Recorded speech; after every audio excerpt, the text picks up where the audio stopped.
Bienvenue à cet épisode où on va parler du quatrième trimestre. Vous savez, le quatrième trimestre, là, c'est 0,3 mois après accouchement. Aujourd'hui, on a la chance de vous parler, mais en tant que maman aussi. On a envie de vous adresser nos histoires, qu'est-ce qu'on a aimé, qu'est-ce qu'on a réussi, qu'est-ce qu'on veut refaire à nos prochains enfants. Puis là, je dis non, mais en fait, il y en a juste une de nous trois qui va bientôt. Parce que ben, la famille Agave et moi, c'est terminé. Par contre, on a Pascal avec nous qui est en ce moment à 17 semaines. Aïe, aïe, aïe, 17 semaines. Ouais. Qui va venir nous raconter son expérience avec son premier, mais qu'est-ce qu'elle veut répéter à sa deuxième, puis aussi qu'est-ce qu'elle ne veut pas répéter. Hein? On apprend nos erreurs parfois. Donc, on vous raconte ça aujourd'hui dans cet épisode. Oui, puis dans les premiers, on se souvient que je disais que j'avais hâte de, tu sais, j'appréhendais le deuxième quand je vais. Puis là, je suis enceinte. Tu sais, comment c'est ça? Puis c'est une petite fille. Tu sais, on le sait justement que chaque bébé est différent. Fait que j'appréhende beaucoup ça. Je sais pas si vous l'avez vécu comme moi, mais avec mon garçon, pas d'intolérance, pas de reflux. C'était pas un bébé qui pleurait vraiment.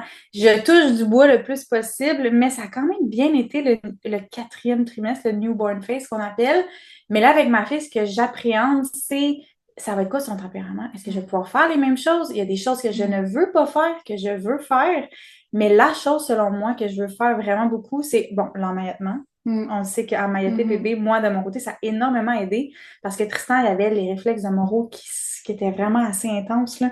Ça, c'est le réflexe, justement, que bébé a l'impression de tomber. Fait que ses bras peuvent avoir tendance à le frapper un peu la nuit. Fait que quand on a commencé à l'emmailloter avec un emmaillotement avec les bras vraiment zippés vers le haut, ben ça nous a permis d'avoir des nuits beaucoup plus bonnes. Mon Dieu, ça se dit pas. Des nuits, des meilleures nuits, voilà. Fait que des nuits de 4, 5, 6 heures de suite. Fait que ça, c'est quelque chose que je vais voir selon son tempérament, mais aussi l'endormissement autonome, on en parle. Puis on parle pas ici d'un endormissement autonome, mais il n'y a pas de pleurs, c'est extrêmement doux, là, ici, là. Mais à mon fils, c'est à 3 mois. Fait que c'est pour ça, c'est ça que je veux parler aujourd'hui avec vous. C'est vous, comment vous avez fait avec vos enfants. Et selon leur tempérament, vous avez chacun 2 enfants. Fait que 2 personnalités différentes. Est-ce qu'ils ont pleuré? Ils ont-ils moins pleuré? Est-ce qu'ils étaient parfaits? Est-ce qu'ils étaient plus difficiles? Fait que moi, en même temps, mais ça va m'apprendre des choses. Puis je pense que vous, les mamans, vous allez vouloir en apprendre davantage aussi selon nos expériences. Oui, puis on a des contextes différents parce que moi, j'ai vécu mes 2 enfants en n'étant pas consultante en sommeil, là, le 0,3 mois. J'étais une consultante à 6 mois à peu près. Toi, tu l'as vécu entre les deux. Donc, tu es une consultante après le premier. Fait que tu as pu appliquer ce que tu savais à ton deuxième. Puis j'ai vraiment hâte que tu racontes ton histoire. Puis Pascal, même chose aussi. Tu es devenue consultante après ton premier, mais tu l'es pas encore. Fait que c'est le fun, mais on va pouvoir donner plein de points de vue. Puis on espère que vous allez, tu sais, rely on this, là. J'espère que vous allez, il y a des choses qui vont vous faire plaisir aujourd'hui, là, parce qu'on n'est pas parfaite, même si on est consultante en sommeil, clairement. Non, vraiment, là. Puis, tu sais, justement, si je peux embarquer un peu sur mon histoire dans le vif du sujet, là. Tu sais, moi, dans le fond, je fais beaucoup d'anxiété généralisée. Puis, quand je suis tombée enceinte de mon premier même, j'avais arrêté ma médication parce qu'elle n'était pas compatible là, avec la grossesse. Ça a été long avant d'avoir un rendez-vous chez le médecin pour changer cette médication-là. Fait que j'étais vraiment, vraiment, vraiment stressée. Puis un peu le même principe avec mon deuxième, même si on avait ajusté là, la médication, ça reste que avec la fluctuation hormonale quand tu es enceinte et tout, ben des fois tu as un stress supplémentaire, surtout quand c'est ton premier aussi là, c'est comme beaucoup et tout est nouveau en fait là, tout est de la nouveauté, fait que là, tu te demandes comment tu vas te retrouver là-dedans puis tout ça. Fait que vraiment là, moi j'étais bien anxieuse puis je l'ai remarqué, tu sais mes bébés quand ils sont nés, le quatrième trimestre, ils étaient très anxieux, ils ont vécu beaucoup de reflux, ils ont eu beaucoup de coliques. Fait que, tu sais, ça, c'était très, très difficile aussi à naviguer là-dedans. Puis même si j'avais voulu instaurer les bonnes bases de sommeil que je connais maintenant en tant que consultante en sommeil, pour mon deuxième, c'était pas possible. Parce que, tu sais, un bébé qui se réveille justement aux heures, c'est pas normal, tu sais, c'est parce qu'il y a des maux physiques, il y a quelque chose qui vient le déranger. Puis dans le fond, ben moi j'étais pas en mesure là, tu sais, de le déposer puis qu'il fasse ses dodos tout seul. Puis fait que non, il y avait besoin de proximité, il y avait besoin de moi. Fait que c'est pour ça qu'on a fait du cododo, tu sais, avec mes 2 enfants dans le fond là, jusqu'à ce que ça se place un petit peu plus puis qu'ils deviennent avec moins de coliques, moins de reflux, que tout se place là, tranquillement, là, mais Il y avait un into aussi, right? les deux intolérants aux protéines bovines. Fait que j'étais sur le régime d'éviction. C'était pas non, c'est ça. Moi, je les ai pas vécus faciles comme d'autres personnes peuvent dire que il y en a qui disent ah le newborn phase c'est facile, ils dorment tout le temps, nanana. Moi, je l'ai pas eu comme ça. Moi, je l'ai eu comme ça, mais c'est pour ça qu'il faut pas que je parle trop vite parce qu'avec ma fille, ça peut être Ils vont différent. peut-être te faire payer. Mais tu vois, tu parlais, tu parlais que justement, quand on devient maman pour la première fois, on se pose plein de questions. Mais moi, je suis quelqu'un aussi tant que ça, je fais pas, c'est pas généralisé, mais quand j'avais pas de toddler à la maison, j'avais le temps d'écouter des podcasts. Et j'en écoutais des podcasts et je me promenais avec mon chien à chaque jour. J'avais le temps de m'informer. Le sommeil, non. Par contre, on dirait que quand t'es nouvellement maman, en tout cas, moi, c'était pas dans mes idées de penser au sommeil avant de le vivre. Je pense qu'on est beaucoup comme moi. Mais au niveau de m'informer, et je me sentais un peu plus prête quand il est né. Par contre, si j'avais vécu le reflux et tout ça, je pense qu'on est tous dans le même bateau quand on le vit. Mais il faut juste se dire, si ton bébé a 3 semaines puis qu'il veut pas se faire déposer puis qu'il pleure sans arrêt, puis qu'il veut juste du contact, il faut se poser des questions.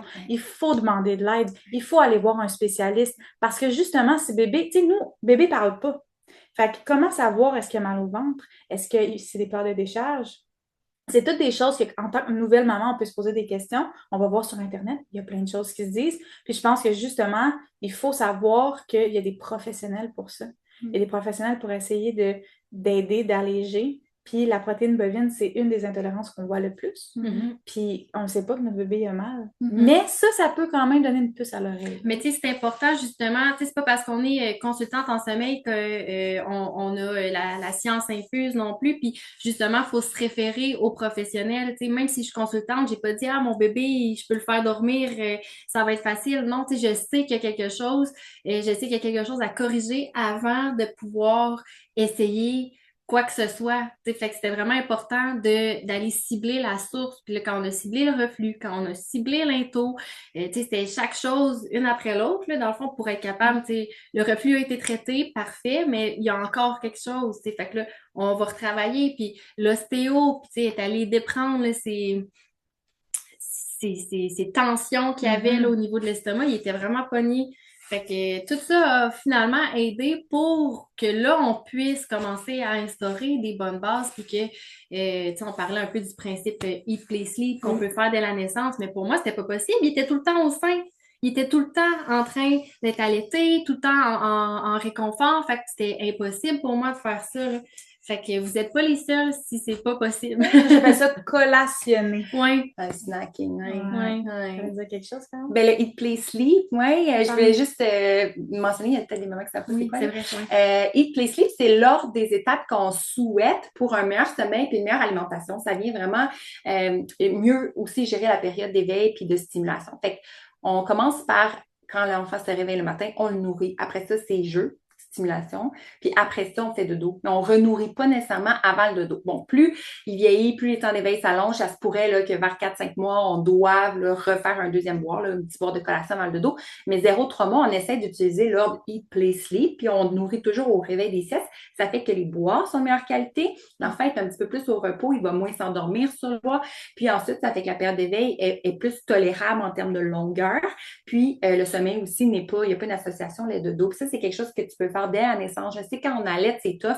Moi, je ne l'ai pas fait à mes enfants, et plus sleep, même à ma fille, parce qu'elle s'endormait tellement bien au sein, puis elle faisait des longs stretches pareil. J'étais vraiment chanceuse. Mais à 4 mois, ça ne marchait plus, cette affaire-là. Fait qu'il a fallu que je switch à Eat, Play, Sleep, mais c'est un conseil que je peux donner là, dès la naissance, là, Eat, Play, Sleep, quand c'est possible, on l'essaye. Puis moi, ben, je donne le biberon et je vais donner le biberon à ma fille, donc c'est différent. Moi, il n'a jamais associé le lait au dodo.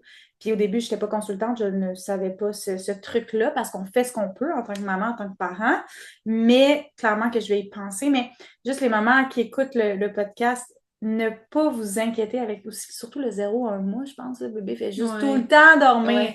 Dormir. Fait faites des cesses en contact, puis il faut qu'il boit quand il a soif. Tu sais, moi, maintenant, je parle de mon expérience avec le biberon. C'est surtout des plus grosses quantités sur le coup. Tu sais le nombre de quantités qu'il boit, fait que ça donne un peu plus une idée. Mais quand même, je pense que de plus en plus qu'il vieillit, c'est là que le Eat, Day, Sleep Eat, Play, Sleep, pardon, il prend sa place, vraiment. Mais 0 à 1 mois, c'est sûr que, en tout cas, moi, de mon côté, il faisait que dormir, fait que c'était plus difficile, là. Mais c'est sûr qu'en vieillissant, c'est vraiment l'idéal, selon moi. Oui, je pense que c'est important d'avoir des attentes réalistes là, tu sais, par rapport au 4e trimestre aussi, tu sais, dans le sens où c'est normal que ton enfant il fasse pas. Tu sais, oui, il y en a qui dorment beaucoup, mais justement, il y en a qui ont des problématiques qui vont boire plus souvent, moins dormir. Fait que tu sais, c'est important de rester en fait ouverte puis à l'écoute de son instinct maternel, c'est ça le plus important, mais de ton bébé aussi. Fait que je pense que ça vient vraiment jouer, tu sais, de pas se dire que ton enfant est supposé faire ses nuits à 1 mois ou 2 mois, là, tu sais, il y a de fortes chances qu'il les fasse pas, puis c'est totalement normal. Gérons les attentes, là. Ouais, Mettons d'emblée, là. exact. Son enfant va encore se réveiller la nuit Oui. jusqu'à peut-être au moins 6 mois, là. Ouais. Je parlais d'une expérience que tu parles, puis ça me fait vraiment penser justement à une expérience personnelle avec Tristan. Tu sais, là, je parle que, oh mon Dieu, ça avait de l'adon parfait, mais la réalité, c'est que mon fils, il a eu la jaunisse quand il est né. Donc, oui, il faisait que dormir parce qu'il ne veut pas, il avait la jaunisse, c'était quand même plus faible. Il réagissait vraiment comme un prémat qu'on m'a dit après ma première discussion, en tout cas. Longue histoire, mais il fallait le réveiller aux 3 heures. Ça crée une habitude, il ne veut pas se réveiller aux 3 heures. Donc, après, nous qui n'avons aucune expérience, ben, il se réveillait aux 3 heures, fait qu'on pensait qu'automatiquement, il avait soif. Donc, dans les premiers mois, ça nous arrivait de le réveiller parce que bébé fait beaucoup de bruit la nuit et quand même à 50% de son sommeil qui est en sommeil paradoxal, qui est la phase de sommeil la plus active, où bébé fait des bruits de dinosaures pendant qu'il dort. Et nous, on pense qu'il est réveillé. Fait qu'on le prend dans nos bras, finalement, on le réveille, puis on essaie de le nourrir. Mais en tout cas, c'est ce qu'on vivait, moi et mon copain. Et finalement, il n'y avait pas soif. Il faisait que t'aider de réconfort, mais c'est parce que c'est nous qui le réveillait. Puis ça m'amène à me dire qu'avec ma fille, ça va être différent parce que justement, je vais connaître ça, je vais avoir plus d'expérience. Puis avec mon fils, pendant longtemps, ça a été aux 3 heures. Puis à un moment donné, je me rappellerai comme si c'était hier. Je vais toujours me rappeler comme si c'était hier. Mon chum, il s'est réveillé, il a pris le petit, puis il dit, viens s'endormir dans mes bras. Mais ça fait 3 heures. Mais nous, on ne connaît pas ça, tu sais, c'est la première fois qu'on vit ça. Fait, hein, il n'y a pas soif. Fait que c'est là qu'on a commencé à dire, ah, ben, il est peut-être capable de faire des plus longs stretches. Là, en même temps, on a acheté la dormeuse avec les bras zippés vers le haut. Tout ça ensemble a fait qu'il a commencé à nous faire des 4, 5, 6 heures de suite. Fait que c'est ça qui me fait réaliser que là, qu'est-ce que je vais faire différemment avec ma fille? C'est que je vais vraiment regarder ses signaux. Est-ce qu'elle est en sommeil paradoxal? Est-ce qu'elle a les yeux ouverts ou fermés quand elle fait du bruit? Parce que je vais essayer d'éviter cette fois-ci de la réveiller. Mais bon, il n'y a rien de parfait. Mais je voulais quand même le mentionner parce que ça, c'est quelque chose que je veux faire différent avec ma fille. Parce que j'ai plus d'expérience en tant que maman, mais aussi en tant que consultante en sommeil, évidemment. Est-ce que tu penses faire l'autonomie de la naissance? C'est un concept un petit peu flou pour moi. Je trouve que, justement, en tout cas, 0 à 1 mois, bébé fait que dormir. Ben, non, si tout se passe bien, évidemment. Mais parle-nous-en, Caro. Non, mais je suis curieuse parce que moi, avec Tristan, ça a été à 3 mois. Pourquoi j'ai senti qu'à ce moment-là, c'était là pour moi. Il ne pleurait pas, il me démontrait pas qu'il était pas bien dans son lit. Je l'ai déposé dans son lit, il était bien, il avait sa suce. Moi, j'ai fait l'autonomie avec la suce et ensuite j'ai enlevé la suce par la suite. Et on en a déjà parlé dans d'autres podcasts, mais je sentais que j'étais là et qu'il était là aussi. Avec ma fille, j'aimerais que ça soit plus tôt. Si, encore là, elle ne pleure pas, puis je sens qu'elle est là. Mais je suis curieuse que tu m'en parles un peu plus de ton expérience à toi, de qu'est-ce que tu conseilles aussi avec ce que tu as vécu avec tes clientes, si jamais, justement, tu as des ateliers qui en parlent du 4e trimestre, fait que je suis curieuse. Oui, ben moi, c'est le conseil que je ressens que les parents sont ressortis avec qui était le plus utile. Parce que ce que ça fait, c'est qu'apprendre à s'endormir de façon autonome là, dès l'hôpital. Là. Genre, on est à l'hôpital, on voit des petits signaux de fatigue, on se dit, oh, prêt pour une sieste, parfait, on l'emmaillote, on dépose, puis on reste à côté, on peut faire des tchhh. On peut juste le mettre un petit peu sur le côté, on peut flatter, tapoter. Tu sais, au début, on peut essayer de mettre un petit peu d'aide à l'accompagnement. Mais si l'enfant ne pleure pas, il est juste littéralement les yeux ouverts, puis à un moment donné, les yeux se ferment tout seul, ben on le laisse faire. En faisant ça dès la naissance, dans les premières semaines, ce que ça fait, c'est que ça nous permet, c'est une façon parmi tant d'autres d'endormir notre enfant. Ça ne sera pas les plus longues siestes nécessairement. Ça, c'est le bad side, c'est que les parents, pourquoi aussi ils ne font pas puis ils ne continuent pas de le faire, c'est que des fois, on le fait, mais la sieste, ça dure 30 minutes. On est comme, ah, mais quand elle est dans mes bras, elle fait 2 heures. Fait que là, pourquoi je ferais ça, tu sais? Sauf que ce qu'on ne sait pas, c'est que là, on a mis de l'argent à la banque. Puis l'argent est en train de fructifier. Puis quand ça va être le quatrième mois, là, la régression de 4 mois, là, ça va être payant. parce qu'on va remarquer que les enfants qui ont déjà l'autonomie d'acquis, de par le fait que c'est une façon parmi tant d'autres de s'endormir, bien, on va l'utiliser plus fréquemment en vieillissant. Et à partir de 4 mois, on voit que la régression de moi, là, dans ma pratique, là, ce que j'ai remarqué, c'est que le pic de régression est plus doux. Il y a comme peu ou pas de régression chez toutes les familles que j'ai accompagnées qui appliquaient ça dès la naissance. Puis moi, je ne l'ai pas fait, puis je regrette. C'est pour ça qu'en plus, c'est quelque chose qui, qui vient profondément me toucher, puis que je suis contente quand les gens le font. Je suis comme, bien, t'as fait quelque chose que j'ai pas fait. Parce que j'en ressentais pas le besoin de le faire, vu qu'elle faisait des 8, 9, 10 heures, des fois la nuit, mais je l'endormais au sein de 4 mois. Ça marchait plus. Puis il a fallu que j'apprenne l'autonomie du sommeil avec pleurs contrôlées, puis j'aurais pu éviter ça. J'aurais pu éviter un sleep training, là, qu'on appelle, même si c'était doux, même si c'était accompagnement, j'aurais pu tout me sauver de ça. Puis c'est le feedback que j'ai le plus, c'est que tu n'as même pas eu à faire un sleep training quand tu le fais dès la naissance. Puis oui, à 2 mois, 3 mois, il n'est jamais trop tard pour commencer ça, c'est correct, c'est juste que ça reste quand même que ça fait 2 mois, 3 mois que tu as une autre habitude que l'autonomie, fait qu'il peut avoir du challenge. Mais souvent, c'est une belle période quand même de l'essayer, là. Fait que si vous avez un petit coucou à la maison qui a déjà 2-3 mois, essayez-le, une sieste du matin, juste for fun, puis à un moment donné, tu rajoutes le soir. Fait que tu as une sieste par jour, le soir, puis on garde ça jusqu'à 4 mois, 5 mois à peu près, une sieste un soir. Puis à un moment donné, on pourra rajouter plus de siestes, mais c'est ma recommandation, puis c'est vraiment là que j'ai vu que les parents étaient le plus reconnaissants de l'avoir fait. Je suis vraiment d'accord. C'est ce que je recommande aux parents aussi, hein, mais souvent, ben, c'est ça. Pour moi, c'était pas possible de le faire. Fait que j'ai trouvé ça difficile. Des fois, je l'essayais et j'étais ah non, ça marche pas. Il peut pas être couché sur le dos, il aime pas ça. Fait que non, mais oui, effectivement, là, j'ai vu aussi que ça aide beaucoup les clientes que j'aide dans le 4e trimestre, là. C'est important aussi quand on accompagne les clientes, on parle beaucoup de pourquoi le soir c'est différent du jour. C'est quoi les facteurs, c'est quoi les éléments qui viennent faire en sorte que le jour et le soir, l'endormissement du soir, pourquoi des fois c'est un peu plus facile de commencer avec l'endormissement du soir. Je pense que c'est important de conscientiser par rapport à ça parce qu'on ne le sait pas, on ne connaît pas ça. C'est quoi au début la pression du sommeil, la mélatonine, le cortisol, toutes ces choses-là. Je pense que justement en étant consultante en sommeil, c'est notre travail de vous éduquer par rapport à ça et de vous expliquer le pourquoi du comment. Puis moi, vous voyez, j'ai fait ça l'endormissement du soir, donc j'ai pas tant vécu de régression du 4 mois pour l'endormissement du soir, mais je l'ai vécu pour les siestes. Puis là, on parle d'endormissement quand même autonome. Fait que j'ai dû faire un sleep training pour le jour. Quand même. Fait que c'est intéressant de travailler le matin. Celle du matin, parce qu'après, on peut rattraper le manque de sommeil en faisant des siestes sur nous qui durent 2 heures et plus, et le soir. Fait que ça, je trouve ça vraiment intéressant, justement, quand on dit ça à nos clientes, ils trouvent ça le fun. Moi, personnellement, mon expérience, c'est que mes clientes, à chaque fois, sont super étonnées, sont comme, OK, je comprends pourquoi le soir, ça se passe mieux, mais que le jour, c'est un peu plus difficile, puis on vient démystifier, justement, ces questions-là, puis ces appréhensions-là, puis là, ils se sentent déjà mieux, puis ils se disent, OK, c'est normal. Puis c'est là qu'on travaille autour en tant que consultante, d'être bienveillante, puis de dire on a vécu ça aussi. C'est pour ça qu'on fait ce podcast-là. C'est qu'on l'a vécu. Puis je vais le vivre dans pas long. Oui, encore! Ouais. Et pendant qu'on parle de 4e trimestre, j'ai une dernière chose que je veux parler parce que je l'entends trop souvent. Je vois les parents après 4 mois, 5 mois ou même à 3 mois. Puis là, ils me disent, les siestes, c'est pas fameux, nanana. Puis finalement, pour réaliser que je leur dis, OK, mais là, ce serait peut-être le temps d'intégrer les siestes dans le noir. Puis ils me regardent tous avec des gros yeux. Ah, les siestes, on les fait dans le noir. C'est pas comme pour faire la différence entre le jour et la nuit.